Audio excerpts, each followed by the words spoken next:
We have Damian Lillard returning today. Hey, welcome back, Dame. Yeah. Hooray. They're coming off of a win against Utah, in which him, Giannis, and Middleton were stellar. I think they both had 35. Middleton had 22.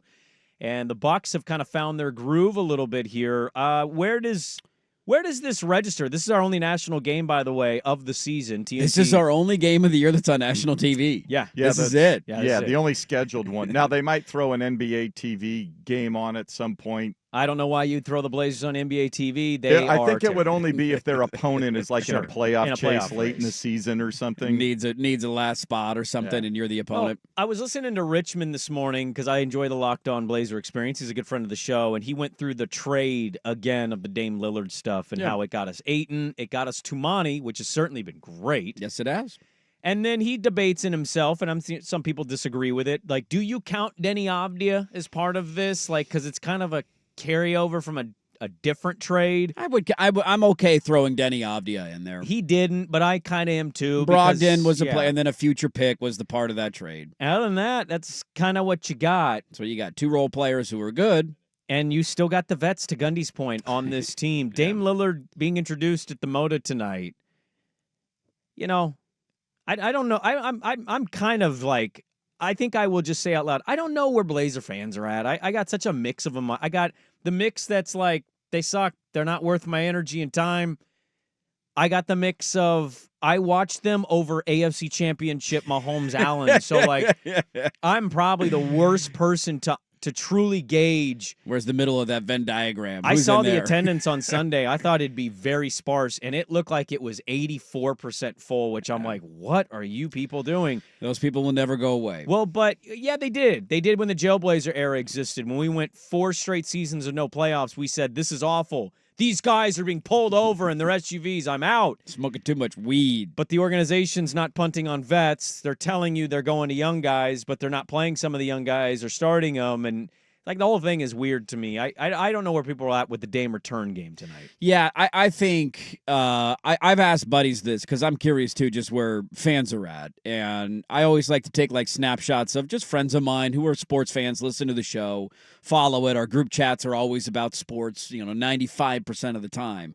And I asked them a couple of weeks ago because I was just curious. I was like, where's everybody at on this? And I asked them in the group chat, how many Blazer games have you watched this year? Now, I know a couple of them went out and got it in Tana. Some of them have YouTube TV. Some of them don't have the ability to watch. I just get like, where are you at? How many games have you watched? And the initial response was 2, 0, 0, 2, 0. And then the twos clarified that they didn't watch the games on TV. They just had been to 2 games because they got tickets and they decided to go because the tickets were free. And those were the only Blazer games that they have watched. I think the vast majority of this city, in terms of just your run-of-the-mill sports fan that you desperately need in order to have viewership numbers where you want them and attendance numbers where you want them, because your diehards, to your point, are never going to leave you. They will likely always be there. That was a character thing with the Jailblazers, which we ironically didn't care about when they were winning, and then we started caring about the second they started losing. Unless you have something like that, a base level of fan support will always exist in this city, and that's part of the problem that I have with this fan base is they're not willing to say enough is enough. What Portland needs desperately back is the rest of that group. It's the group of fans who are, dude, I'm not going to pay attention until you give me something to pay attention to. I'm not going to watch and follow and read and listen until you give me reasons to be excited as a fan. And right now there are very few of those. So I don't have the same emotional pull. Ironically, we're joking about Teddy Ballgame's birthday today. I remember being out when Dame was back the first time. I think that was like a week after he was born.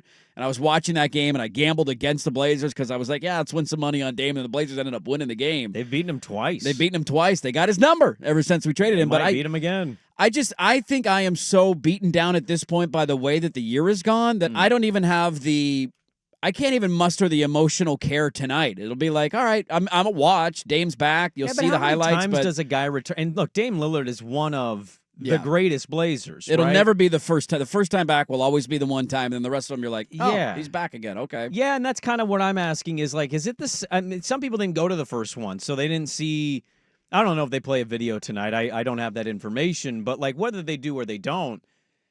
Some people, it's their first time seeing Dame in person in a different uniform, and so that's going to hit them. But I think largely we've watched him play a full season somewhere else. Yep. He's on his second season with that team, and it's not that like, oh, yeah, I don't care at all that you what you did for Portland. It's more like does it still keep hitting you every time, or eventually it's just like a reminder? And I think Richmond has talked about this. Gundy's talked about this. We've talked about this.